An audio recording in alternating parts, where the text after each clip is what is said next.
Bogus call centre प्रकरणी नाशिक कारागृहात असलेले शिवसेनेचे माजी महापौर ललित कोल्हे जळगाव महापालिकेची निवडणूक लढवणार आहेत। त्यामुळे आवश्यक प्रक्रियेसाठी नाशिक कारागृहातून जळगाव कारागृहात आणण्याची परवानगी न्यायालयाने दिली आहे। बोगस कॉल सेंटर प्रकरणात कोल्हे नाशिक कारागृहात आहेत। संशयितांविरोधात दोषारोपपत्र न्यायालयात दाखल करण्यात आलं आहे।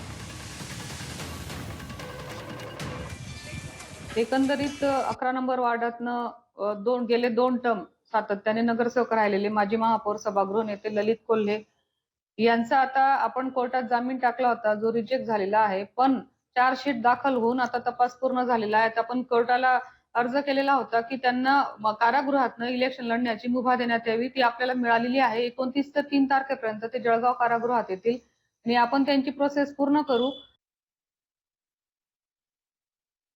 ललित विजय कोल्हे हे फेक कॉल सेंटर संदर्भात सध्या नाशिक सेंट्रल जेलमध्ये आहे।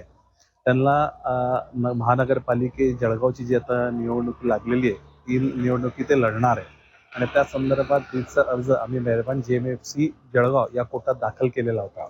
तो अर्ज मेहरबान कोर्टाने दोघांचं ऐकल्यानंतर आम्हाला परवानगी दिलेली।